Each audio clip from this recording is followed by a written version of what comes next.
In 2009, Colonel David Russell Williams was appointed to lead 8-Wing CFB Trenton.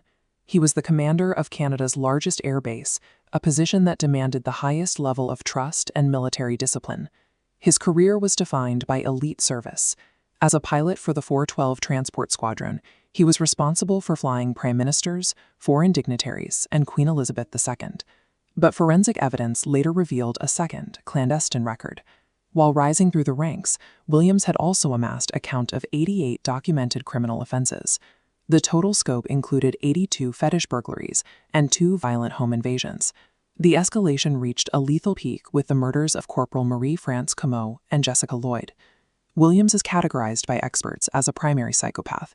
This allows a predator to maintain a flawless public image, using a calm demeanor and high-functioning cognitive skills to deflect any suspicion. Forensic psychologists noted that Williams's background lacked the standard predictors of violent behavior. He experienced a stable, upper-middle-class upbringing with no recorded history of severe childhood trauma. The early behavioral markers were internal rather than external. Peers described him as a polite loner who was socially isolated and possessed an intense, rigid need for order in his environment. At the University of Toronto, his roommates called him Drill Sergeant. The nickname came from his obsessive cleaning habits and a hyper-focused personality that allowed him to compartmentalize every aspect of his life. His pathology was rooted in a growing need for absolute control.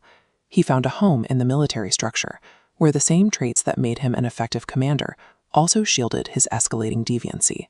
His criminal activity began in earnest in 2007 in the village of Tweed.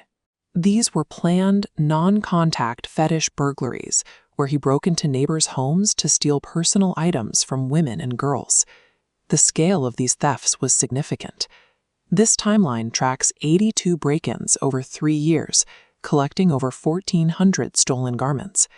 He was equally obsessive digitally, with police finding nearly 3,000 photos and videos, alongside meticulous spreadsheets logging every detail. In September 2009, the nature of the offenses shifted. He moved from non-contact theft to blitz attacks, invading the homes of Jane Doe and Lori Massicott while they were present. Within months, he escalated to homicide.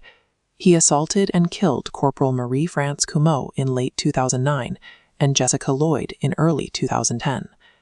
Severe paraphilic disorders can follow a pattern of escalation similar to addiction. The offender requires increasing levels of risk and violence to reach the same level of psychological gratification.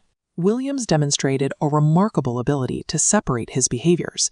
Only hours after committing a murder, he would return to base to lead morning meetings, showing no signs of emotional or professional distress.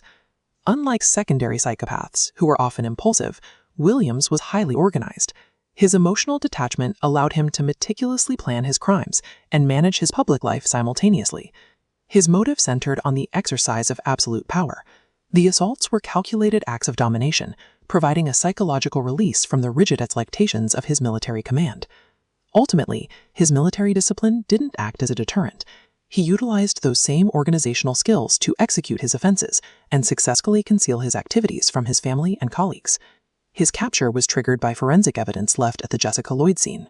Investigators found a unique boot print and tire tracks from a Nissan Pathfinder in a field near the house. During a routine roadblock, officers noticed that the tires on Williams's SUV matched the tread patterns from the crime scene. This lead resulted in a voluntary interview with the Ontario Provincial Police.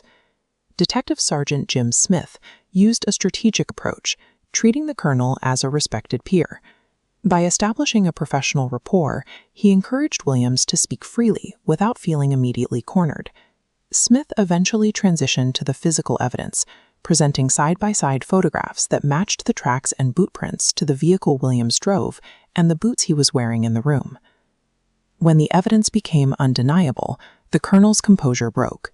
He asked the detective to address him as Russ and provided a full confession that led police to the location of the bodies. The case revealed significant blind spots within his community and the justice system. His wife was unaware of the trophies hidden in their home, and police had initially dismissed warnings from earlier victims. The Canadian Armed Forces responded by attempting to symbolically erase his legacy. They revoked his commission, shredded his service documents, and took the rare step of publicly burning his uniforms. Russell Williams remains a subject of intense study because he lacks the typical history of marginalization or social failure. He was an outlier, a high-functioning individual who operated successfully at the highest levels of the state. If decades of military vetting and elite screening could not detect this behavior, it underscores the difficulty of identifying high-functioning deviancy. It suggests that even the most regimented institutions are vulnerable to those who can